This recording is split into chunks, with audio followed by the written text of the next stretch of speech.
México, Revolución y Renacimiento.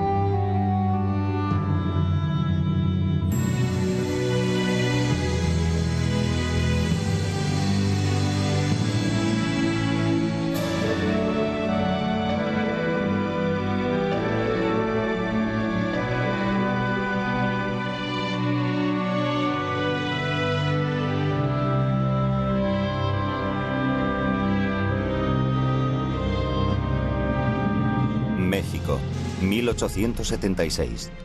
La nación estaba exhausta después de varias décadas de agitación social. Los mexicanos habían perdido en la década de 1840 una guerra devastadora contra los Estados Unidos, viéndose obligados a ceder a los norteamericanos una cantidad enorme de su territorio. Habían sido conquistados por Francia y gobernados por un emperador austriaco. Cuando lograron expulsar a los franceses, el país estaba sumido en el caos. Los medios de transporte eran fatales, las comunicaciones eran lamentables. La economía estaba en estado caótico a causa de las revoluciones y contrarrevoluciones. A causa de la guerra civil, México no había podido atraer inversiones extranjeras. La agricultura estaba en una situación terrible debido a la ausencia de técnicas modernas de cultivo. Era un país al que apenas habían llegado los avances tecnológicos del siglo XIX.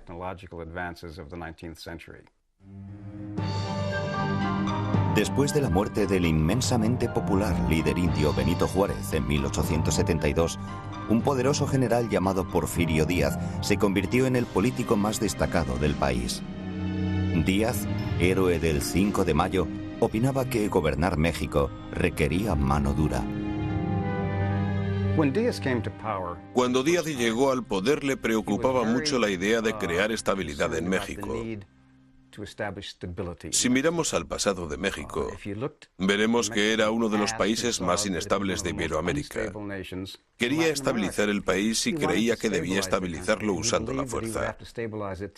En su plan de estabilizar México por la fuerza había dos puntas. Una, el ejército mexicano, que se ocupó de modernizar. La otra punta de su intento de estabilizar México por la fuerza fue la creación de un cuerpo de policía rural llamado rurales. Los rurales se convirtieron en los ejecutores privados de la política de mano dura de Porfirio. Hay entre 4 y 5.000 rurales. Bajo la presidencia de Díaz han conseguido poderes prácticamente ilimitados. Su fama de audaces tiene una influencia aleccionadora. Charles Flandreau. Díaz llenó las cárceles y prisiones con sus opositores políticos. A algunos los fusilaba en el acto. Muerto al intentar huir, decía la versión oficial. La política de Díaz para controlar la de los campesinos era simple: pan o palo. Mientras, muchos de sus colaboradores recibían recompensas sustanciosas. Díaz dirigía el país como un capo de la mafia, designando señores de la guerra locales que disfrutaban del lucrativo monopolio del licor, el juego y la prostitución. Durante el llamado Porfiriato, ciudades fronterizas como Nogales, Juárez y Tijuana se ganaron fama de guaridas del pecado, el crimen y la corrupción. La ciudad de Juárez es un lugar triste. Gente y formas que parecen gente se amontonan en las calles. La música infernal de las pianolas suena sin cesar. Todo huele a barro y a whisky. Calle arriba y abajo, rozándose contra nosotros, caminan prostitutas baratas, feas e infelices. De los salones y tabernas sale el barullo y el ruido de las máquinas de juego. Martín Luis Guzmán. A finales del siglo XIX, comienzos del XX, las ciudades fronterizas entre los Estados Unidos y México, como Juárez, Nogales o Tijuana, se fueron convirtiendo en una especie de pozos negros. Los mexicanos trataban de pasar desde ellas a los Estados Unidos y eran reinos de juego, drogas y prostitución. Eran como ciudades sin ley. La diferencia de riqueza entre los Estados Unidos y México se manifestaba con toda su crudeza en esas ciudades fronterizas. Pero el dinero extranjero llegaba a México por otros motivos que el tequila, las mujeres y el juego. A principios de la década de 1900, inversores norteamericanos como Guggenheim y Hearst, atraídos por las exenciones tributarias y la mano de obra barata, comenzaron a llevar grandes cantidades de dinero al empobrecido país. Las inversiones norteamericanas superaron rápidamente los $1.000 millones, controlando más capital del que poseían los propios mexicanos. Porfirio Díaz fue el primer jefe de Estado mexicano que gozó de reputación favorable en el extranjero, tanto en Europa como en los Estados Unidos. La razón de esa opinión favorable fue que estabilizó el país, modernizó el país, invitó al capital extranjero y protegió sus inversiones. Díaz estaba dispuesto a hacer casi cualquier cosa para estrechar los lazos con los inversores europeos y norteamericanos. Hay quien dice que hasta intentó aclarar el color de su piel para parecer más europeo. Al principio, Díaz aparecía en los retratos con un aspecto muy indio, muy oscuro. Posteriormente, tenía un aspecto más blanco. Se especula, con que usaba maquillaje durante la última época de mandato para parecer más blanco y resultar más aceptable para los europeos. Los miles de millones de dinero extranjero abrieron nuevas minas, construyeron fábricas y líneas férreas y empujaron a México hacia la era industrial. Por lo general no eran los mexicanos quienes más se beneficiaban del crecimiento económico, sino los gigantes norteamericanos como US Steel, que controlaba el 75% de las minas mexicanas. Cuando se descubrió petróleo a lo largo de la costa del Golfo, fueron las empresas norteamericanas y británicas quienes acudieron a la zona, construyendo refinerías enormes. Trenes cargados de hierro y carbón cruzaban Río Grande hacia el norte para alimentar las calderas de la revolución industrial norteamericana. Díaz no pudo cambiarlo todo, pero hizo progresos importantes. Fue el responsable de la construcción del ferrocarril mexicano, de la instalación del teléfono y el telégrafo, de la creación de calles para automóviles en las ciudades grandes. Dragó los puertos mexicanos, haciéndolos accesibles a los barcos grandes. Abrió México al mundo exterior de una forma desconocida hasta entonces. El México de 1910 era un lugar muy diferente al México de 1877. Aunque México parecía prosperar, los enormes beneficios iban a parar tan solo a unos pocos. Díaz y sus partidarios amasaron fortunas increíbles, pero para la mayoría de los mexicanos, la vida seguía siendo una lucha diaria. La política del régimen sobre la propiedad de la tierra empeoró las diferencias entre ricos y pobres. Díaz vendió terreno público a los inversores muy por debajo de su valor. Cuando se acabó el suelo público, los dueños de las grandes plantaciones, los hacendados, fueron incluso a por las tierras diminutas propiedad de los campesinos, unas tierras que les había costado mucho ganar. En el norte se había entregado tierra a la gente como recompensa por luchar contra los indios, que en aquellas zonas eran muy belicosos, sobre todo los apaches. Se les había concedido tierra y honores, y el ver que echaban a sus hijos de esas tierras causó un enojo y un resentimiento muy grandes. En 1910, 800 hacendados ricos poseían el 90% del territorio rural. 39 millones de hectáreas, la quinta parte del país, estaba en manos de tan solo 17 personas. 4 personas eran dueñas de 1,5 millones de hectáreas en México y la Baja California. Un solo hombre era dueño de 12 millones de hectáreas en el norte de México. El terrible contraste era que los campesinos solo tenían deudas y un trabajo agotador. Como indicó una observadora extranjera, el pueblo pertenece a la hacienda. Se les obliga a trabajar en condiciones feudales. En épocas de mucha tarea tienen que trabajar hasta los niños y los ancianos. Ethel B. Tweedy. La situación de los trabajadores agrícolas era horrorosa y se iba haciendo cada vez peor durante el porfiriato. Mucho del progreso económico se hizo a costa de algo que solo tiene un nombre: explotación de los trabajadores del campo. Se hacía trabajar 12 horas o más al día a niños de no más de 8 o 9 años en condiciones de trabajo muy peligrosas, y tenían que hacerlo simplemente para que la familia pudiera subsistir. Los niños tenían que trabajar porque los sueldos eran muy bajos. Porfirio Díaz justificaba la opresión con frases de su cuadro de asesores de la élite intelectual, los científicos, que defendían la famosa teoría europea del darwinismo social. El mexicano debe ser gobernado desde arriba, porque no está adaptado a la democracia. Debe ser esclavizado por el bien del progreso, porque no hará nada por él ni por el mundo si no se le obliga por miedo al látigo. John Kenneth Turner. El círculo intelectual que rodeaba a Díaz miraba hacia Europa en busca de teorías sociales y gusto estético. Ciudad de México fue remodelada al gusto europeo, con grandes bulevares rodeados de edificios públicos ampulosos, la mayoría diseñados por arquitectos extranjeros. Incluso las casas de la ciudad y las villas de las haciendas copiaban los gustos y modas europeos. Sin embargo, bajo el barniz de la riqueza bullía el malestar de los campesinos. 3 hombres insólitos y muy diferentes entre sí iban a liderar una revolución de proporciones y ferocidad increíbles. Un humilde tratante de ganado del sur, un bandido famoso del norte y un terrateniente idealista.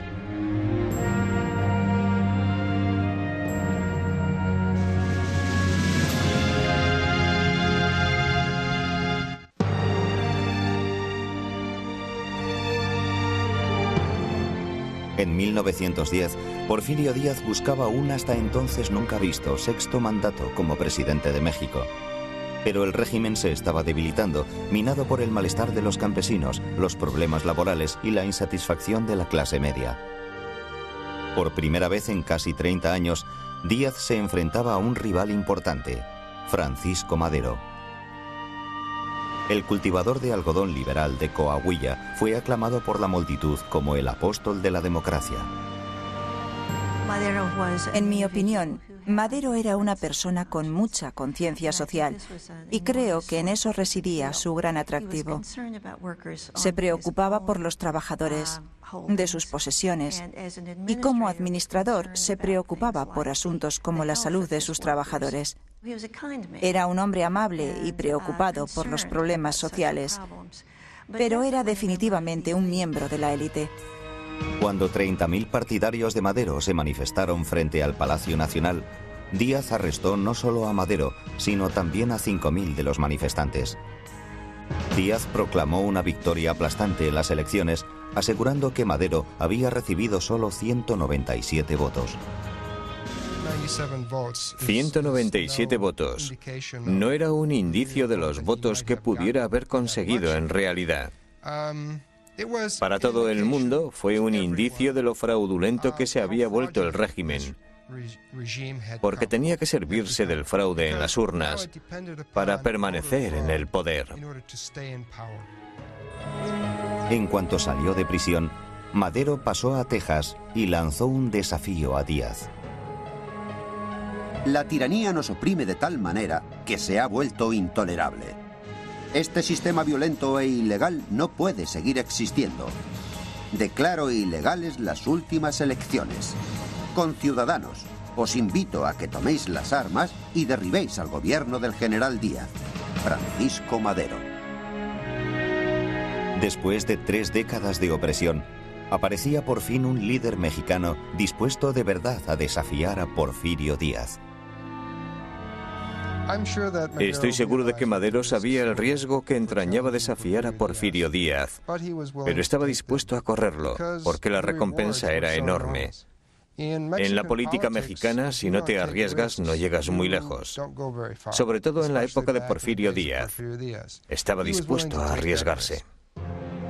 En la provincia norteña de Chihuahua, a cientos de kilómetros de Ciudad de México, un bandido famoso llamado Pancho Villa escuchó la llamada de Madero a la revolución y formó un ejército de vaqueros, forajidos y mineros para unirse a la revuelta. Pancho Villa había nacido pobre y odiaba a los ricos terratenientes que controlaban el país. Sin cultura y huérfano desde muy pequeño, Villa comenzó su vida al margen de la ley siendo un adolescente cuando mató al propietario de una hacienda que había violado a su hermana. Villa se convirtió en un fugitivo y pasó 10 años liderando un grupo de bandidos y deambulando por los desiertos y las montañas del norte de México. Pancho Villa es a la vez mito y realidad. No se sabe cuándo nació. Se cree que fue hacia 1878 en la actual provincia de Durango, México. Toda su vida está rodeada de misterio y drama. Sabemos que llegó a la revolución con un historial delictivo, que era incapaz de mantener un control estricto sobre sus tropas. Sabemos que las tropas de Villa mataron extranjeros de forma indiscriminada en varias ocasiones. Eran xenófobos, no mostraban mucho respeto por los ciudadanos estadounidenses, españoles, chinos. Y el propio Villa, aunque hablaba de la necesidad de la reforma agraria y de la división de las haciendas, cuando estuvo en posición de hacer algo al respecto, y cuando dividió algunas haciendas del norte de México, no repartió la tierra entre el pueblo en general, sino entre sus propias tropas. Mucho más al sur, un tratante indio de caballos de 31 años, Emiliano Zapata, reunió un ejército de indios campesinos que habían sido expulsados de su tierra por los hacendados. El idealismo de Zapata nacía de una tierra que, opinaba, habían robado a los pobres. Zapata quería dividir las enormes haciendas y devolver la tierra a los campesinos indios. Era un hombre íntegro, un hombre con las ideas claras. Ni siquiera sus enemigos, los grandes terratenientes que se oponían a él, consiguieron poner en duda su integridad. No tenía una visión general de México, pero tenía claro lo que quería. Quería el final de los latifundios en su estado natal de Morelos. Quería que devolvieran a los campesinos las tierras que les habían arrebatado. Como lo que ocurría en Morelos era un microcosmos de lo que sucedía en el resto de México, su mensaje resonó por todo el país.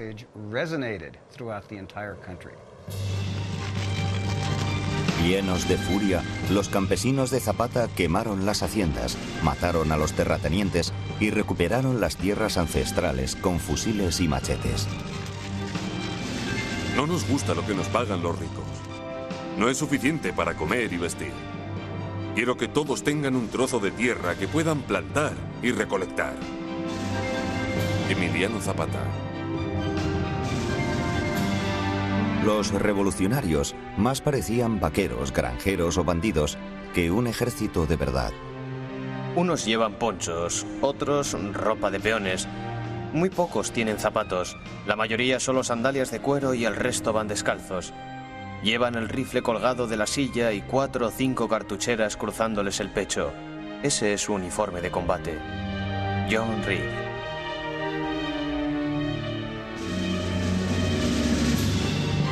Mientras los ejércitos de Villa y Zapata se acercaban, miles de rebeldes llenaron la plaza de Ciudad de México pidiendo la destitución de Porfirio Díaz.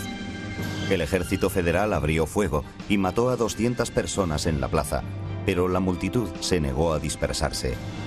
Al final, Porfirio Díaz, tras 30 años de mandato dictatorial, abandonó el país diciendo: «Madero ha liberado al tigre, ya veremos si puede controlarlo».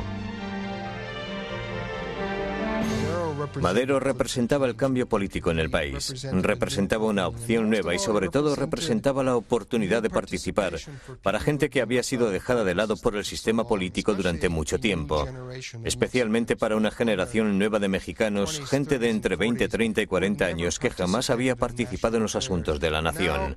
Ahora tenían oportunidad de participar apoyando a Madero. En junio de 1910, Francisco Madero entró triunfal en Ciudad de México montado sobre un caballo blanco. Pero la revolución no había terminado.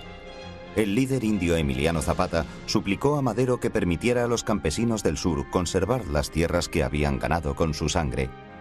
Pero Madero, un terrateniente, se negó. Zapata se puso furioso y consideró a Madero un traidor a los pobres. Declaramos a Francisco Madero incapaz de cumplir las promesas de la revolución. Ha traicionado a los principios que le permitieron ascender al poder. Emiliano Zapata.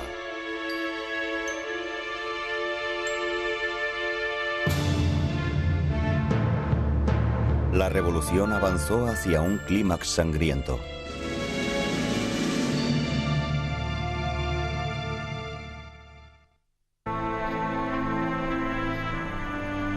En 1913, el fuego de la revolución se vuelve a extender por México.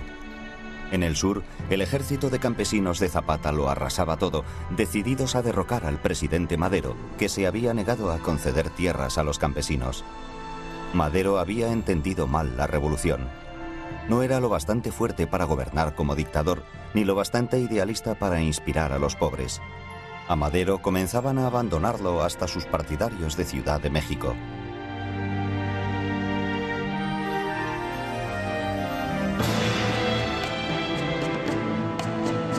En febrero, un grupo de exoficiales del ejército dio un golpe de estado y atacó el Palacio Nacional. Las tropas gubernamentales contraatacaron y los rebeldes se retiraron a un arsenal situado a pocas manzanas de distancia. En febrero de 1913 se vivió en Ciudad de México todo el impacto de la revolución durante la llamada Decena Trágica. Había fuego de artillería de gran potencia en el centro de Ciudad de México. Había fuego de artillería, edificios ardiendo, los periódicos cerraron, el transporte estaba paralizado. Los ciudadanos de la capital de México sentían por primera vez el alcance de la Revolución Mexicana. En mitad del caos, el general Victoriano Huerta traicionó a Madero y ordenó ejecutar al presidente. Huerta se hizo con el poder. Por todo México la gente se alzó para vengar la muerte de Madero. En aquella época, Pancho Villa estaba en Texas. Al conocer la noticia de la muerte de Madero, Villa, enfurecido, cruzó a caballo las aguas turbias del Río Grande, acompañado de un grupo de hombres que no tardaría en convertirse en el núcleo de un ejército poderoso. En el estado natal de Madero, Coahuila, el gobernador Venustiano Carranza también aceptó el desafío y se autoproclamó primer jefe de la revolución. Carranza, un terrateniente de edad avanzada, reunió un ejército pequeño pero bien equipado y prometió vengar la muerte de Madero. En el sur, el ejército de campesinos de Zapata seguía su camino luchando contra todo aquel que negara su derecho a recuperar sus hogares ancestrales. La sangre corría por todo el país. La población civil, aquellos que no estaban involucrados en la revolución, sufrían muchísimo. Los niños y las mujeres en especial sufrían de forma tremenda. Es algo que se ha olvidado, porque la imagen de la revolución es una imagen muy masculina, es una imagen de guerreros. Hubo pueblos enteros que se pasaron a los Estados Unidos cuando bien los revolucionarios o bien las fuerzas federales los amenazaban o cuando luchaban dentro de una población próxima a la frontera. Horrorizado por la violencia, el presidente norteamericano Woodrow Wilson ordenó el embargo de armas a México. Wilson no consiguió derribar el régimen y decidió forzar el derrocamiento de Huerta. Wilson declaró que enseñaría a los mexicanos a elegir mejores dirigentes y ordenó nada menos que la toma del puerto de Veracruz. El presidente norteamericano pisaba un terreno peligroso, demasiado cerca de la guerra que deseaba evitar. La actitud de México hacia los Estados Unidos en 1914, después de la intervención de Veracruz, fue muy interesante. Estados Unidos consiguió lo que no habían logrado los políticos mexicanos: unir a las diferentes facciones. Todas las facciones se opusieron a la intervención de los Estados Unidos en México en 1914. Hubo manifestaciones en contra de los Estados Unidos en todas las ciudades importantes. La estatua de George Washington en Ciudad de México, un regalo del gobierno de los Estados Unidos, fue derribada de su pedestal y hecha a pedazos. Ataban la bandera de los Estados Unidos a la cola de los burros y la usaban para barrer las aceras de Ciudad de México. Hubo una reacción muy fuerte en contra de la intervención militar de los Estados Unidos. Pese a la oposición unánime a la intervención norteamericana, Huerta no podía hacer mucho para detener la rebelión en su contra. Los 3 ejércitos revolucionarios, incluidos los 17.000 hombres de la División del Norte de Pancho Villa, se acercaban cada vez más a la capital. Los periodistas norteamericanos que viajaban con el famoso bandido escribían relatos sensacionalistas para sus periódicos. Pancho Villa es a la vez mito y realidad. Por un lado sabemos que era un bandido, sabemos que asesinó gente al principio de sus andanzas. Era un hombre al que consideraban casi medio lobo, un salvaje. Pero por otro lado, John Reed, el gran periodista norteamericano que estuvo en México durante la Revolución, se refería a él como al Robin Hood mexicano, alguien que robaba a los ricos y se lo entregaba a los pobres, un revolucionario de verdad. El contraste entre Villa y su aliado Carranza era espectacular. Carranza, un terrateniente rico, era alto, con aspecto de patriarca y llevaba barba blanca y gafas oscuras. Totalmente diferente de Zapata y Villa, Carranza era un líder insólito para una revolución de masas. Sin embargo, las fuerzas de Carranza estaban mejor pertrechadas y eran más disciplinadas que las de Villa o Zapata. A finales de 1914, Huerta se dio cuenta de que no podría detener a los grupos que se oponían a él y huyó al exilio a España. Carranza asumió la presidencia. Se ganó rápidamente el apoyo norteamericano. Los Estados Unidos apoyaban a Carranza. Carranza era un civil, no era un caudillo militar. Así que cuando se ganó el apoyo de los norteamericanos, los Estados Unidos cortaron el flujo de armas que a través de la frontera con Texas iba a parar a las fuerzas de Pancho Villa. En primavera de 1915, Carranza se dispuso a consolidar su poder, enfrentándose a Pancho Villa, que jamás había perdido una batalla. Con la ayuda de asesores alemanes, los hombres de Carranza, bajo las órdenes del general Álvaro Obregón, utilizaron técnicas modernas de guerra. Los campesinos y bandidos de Villa se encontraron de pronto frente a trincheras, alambradas de espino y ametralladoras. En 1915, Villa envió a sus hombres una y otra vez a cargar contra las ametralladoras mortíferas. Fue una carnicería. Puede que Pancho Villa fuera una figura estilo Robin Hood, alguien a quien los campesinos de México amaron y defendieron.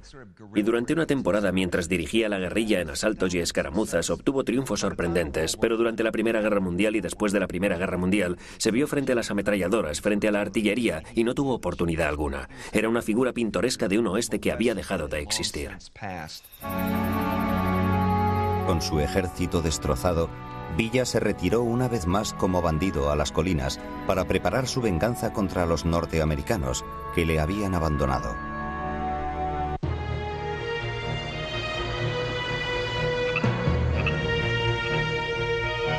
Después de que su ejército de forajidos fuera aniquilado por Carranza y que los Estados Unidos le cortara el suministro de armas, Pancho Villa huyó a las montañas y desiertos del norte de México, retomando su vida de bandido. Frustrado y terriblemente enfadado con los Estados Unidos, Villa prometió venganza. El 9 de marzo de 1916 atacó Colón, en Nuevo México, quemando el pueblo y matando a 16 norteamericanos. Quería avergonzar al nuevo jefe de la revolución, Carranza. Quería demostrar a los Estados Unidos que Carranza no tenía el control de todo México. A partir de entonces, siempre hubo tensión en la relación entre Carranza y el presidente Wilson. En los Estados Unidos, la imagen de Villa pasó de ser la de un Robin Hood a ser la de un asesino sanguinario. Los norteamericanos pedían la cabeza de Villa. Los norteamericanos estaban furiosos con que Pancho Villa tuviera la audacia de atacar suelo norteamericano. Debido a eso, los norteamericanos no apreciaban a los mexicanos. Woodrow Wilson, el presidente, envió una expedición de castigo para capturar a Pancho Villa, para mostrar a la gente que no se podía hacer eso a los Estados Unidos. Wilson envió a México 6.000 soldados de caballería al mando del general John Blackjack Pershing.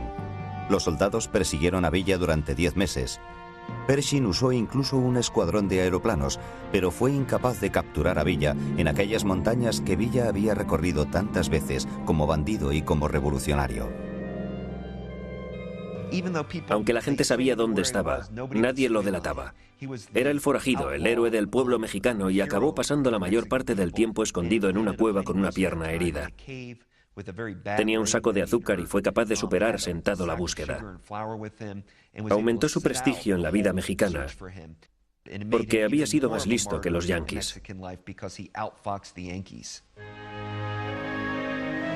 Los 10 meses que estuvo Pershing persiguiéndolo acabaron con la carrera de revolucionario de Villa. El poderoso señor de la guerra volvía a ser un bandido en fuga. Con la decadencia de Villa, Carranza solo necesitaba negociar con Zapata para consolidar su poder y terminar con la revolución. En 1919, Zapata acudió a una hacienda para negociar una tregua con los federales de Carranza. Fue recibido a la puerta de la hacienda por una guardia de honor. Los soldados que presentaban armas dispararon 2 descargas cerradas y nuestro inolvidable general Zapata cayó para no volverse a levantar. Reyes Avilés. Zapata murió en el acto, pero su sueño para el México oprimido no murió con él. Zapata ha dejado una huella muy fuerte. Si tuviéramos que buscar en nuestra historia y elegir un héroe, sería Zapata. Decía que todo el mundo tiene derecho a poseer un trozo de tierra y a la libertad. Zapata es un personaje muy importante. La revolución terminó finalmente en 1920, cuando Carranza fue derrocado por su propio general, Álvaro Obregón. Al final de la sangrienta lucha, la población de México había disminuido en 1,5 millones de habitantes. Al cabo de 10 años de caos, Obregón llevó a México un orden y estabilidad desconocidos desde los tiempos del dictador Porfirio Díaz. De hecho, México iba a disfrutar de medio siglo de relativa paz y progreso bajo el nuevo régimen. El sueño del alzamiento campesino de Miguel Hidalgo, ocurrido hacía más de un siglo, por fin se iba a realizar. Obregón y sus sucesores demostraron ser políticos y reformadores hábiles. El nuevo régimen construyó miles de escuelas rurales y entregó millones de hectáreas a los campesinos y granjeros que habían sido la columna vertebral de la revolución. El sistema que establecieron llevó a millones de mexicanos la esperanza de una vida mejor. Y, muy importante, se creó un nuevo partido político que monopolizó el poder del país y proporcionó a México una sensación de estabilidad y orden de los que estaba muy necesitado. Uno de los problemas graves heredados de la Revolución Mexicana fue el tema de la sucesión presidencial. Cierto número de políticos mexicanos pensaron que la mejor forma de superarlo era creando un partido político fuerte y dominante. El partido tomó el nombre de PRI, Partido Revolucionario Institucional. Dicho partido dominó la historia de México durante la segunda mitad del siglo XX y sigue siendo el partido dominante en México. La evolución de México está unida con sangre a su herencia.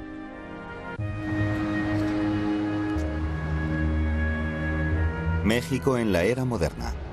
Pese a la revolución, millones de sus habitantes siguieron siendo pobres.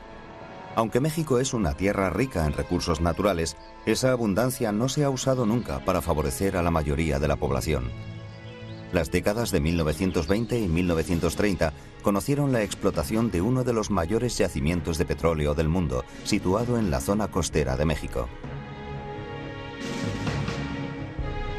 Empresas petroleras europeas y norteamericanas llevaron a la zona cantidades enormes de dinero, desarrollando refinerías y campos de extracción. El petróleo mexicano fluyó a los mercados internacionales. En aquella época, el gobierno mexicano había aprendido del pasado y tomó medidas para que la historia no se repitiera. Desde la época de Cortés, los extranjeros habían saqueado las riquezas de México. Los españoles desvalijaron el país durante la época colonial. En el siglo XIX, Norteamérica robó la mitad del territorio mexicano. Y en el siglo XX, los capitalistas sin escrúpulos de los Estados Unidos explotaron los recursos mexicanos para alimentar el fuego de la industria norteamericana. En 1938, el PRI, la fuerza política dominante en México durante el siglo XX, decidió que en esta ocasión las cosas iban a ser diferentes.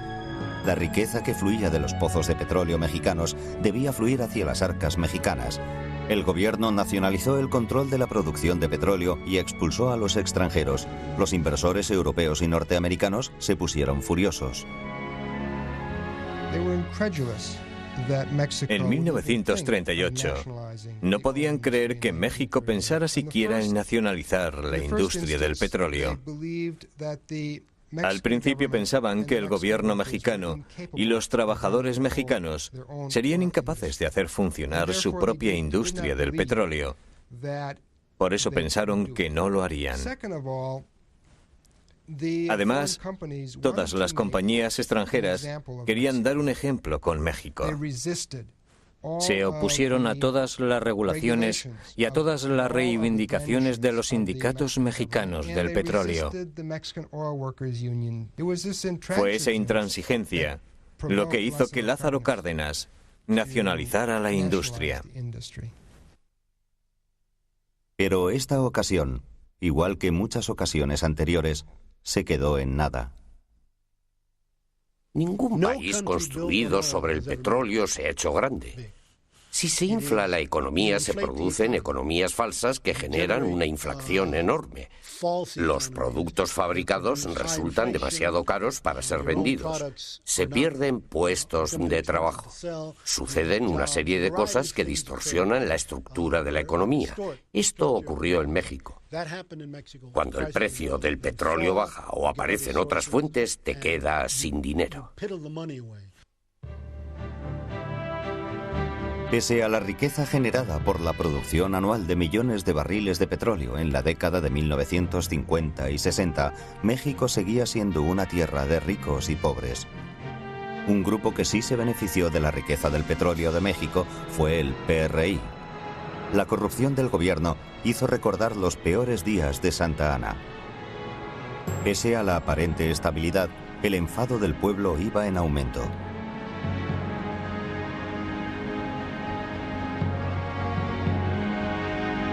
...1968... inauguración de los Juegos Olímpicos de Verano celebrados en Ciudad de México.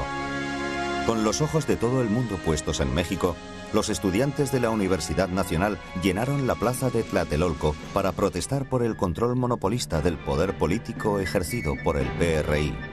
Enfadados y avergonzados, los dirigentes mexicanos respondieron con el método antiguo, la mano de hierro. El Estado los aplastó por medio de los militares y la policía. Creo que la medida de la represión la da la respuesta que me dio un alto cargo de PRI. Cuando pregunté a cuántos estudiantes habían matado, respondió: no importa cuántos hayan matado, hubiéramos matado a tantos como hubiera sido necesario. Creo que fue una respuesta sincera. Así que, independientemente de que mataran 100, 500 o 1000, para ellos lo que contaba era que el gobierno iba a usar la violencia que fuera necesaria para controlar la situación. De nuevo, como una y otra vez a lo largo de los siglos, se había escrito con sangre un capítulo más de la historia política de México. En la actualidad, el PRI sigue siendo la fuerza dominante en la política mexicana. Pero pese a su poder, el partido sigue recibiendo acusaciones de corrupción y fraude generalizados. El gobierno de México se ha mostrado incapaz de controlar la emigración ilegal hacia los Estados Unidos. y de reducir el contrabando internacional de droga. Pero México es una nación con notable capacidad de recuperación. En la actualidad, los proyectos de reforma y desarrollo parecen mejorar, en parte gracias al TLC, el Tratado de Libre Comercio del Atlántico Norte, firmado en 1993, que reduce de manera drástica las barreras entre Canadá, México y los Estados Unidos. Cuando se aprobó el TLC durante el mandato de Clinton, fue un momento muy importante en la historia de México. Fue la confirmación de que compartimos hemisferio con Canadá y México. Y ponía de manifiesto la fe que el gobierno de los Estados Unidos depositaba en su vecino México, en que se iba a convertir en un país desarrollado. Indicaba que pese a que había pobreza en él, aumentar el comercio con México nos iba a beneficiar, y a México le iba a beneficiar aumentar su intercambio comercial con los Estados Unidos. Opino que el TLC ha sido un gran éxito, tanto en términos económicos como psicológicos, y en lo referente a política de buena vecindad.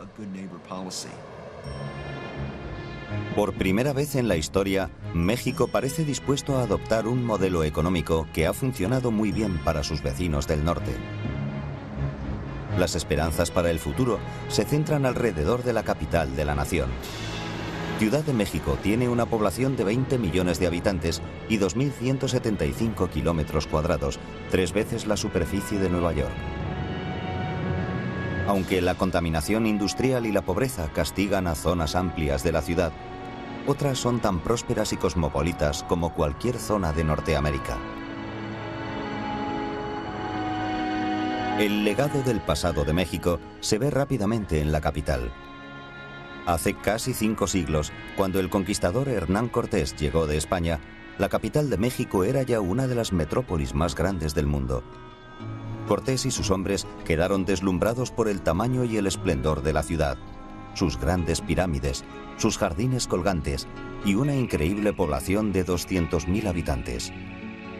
Los españoles quedaron también deslumbrados ante la posibilidad de ganar tantas almas para Cristo y reclamar tanta riqueza para España. Durante casi 3 siglos, España gobernó, explotó y evangelizó México a punta de espada.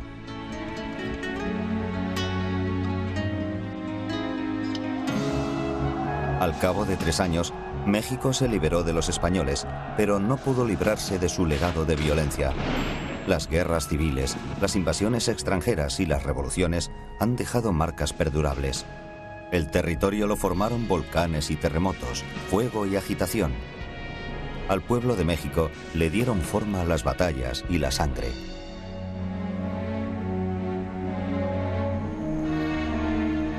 Al comienzo del nuevo milenio, México sigue siendo una tierra de belleza salvaje. Sus playas de arena brillante y aguas azules todavía atraen a exploradores y aventureros, como lo hicieron hace 5 siglos. En sus pirámides y sus templos antiguos todavía resuenan los rituales de sacrificios humanos, inspirando asombro y miedo a aquellos que ascienden por sus peldaños. Sus montañas todavía susurran promesas de riqueza. Y los habitantes de México, nativos y europeos, todavía luchan por dominar las fuerzas del destino, la fortuna y el poder. Es una obra de teatro antiquísima que se sigue representando siglo tras siglo en un escenario de belleza sobrecogedora.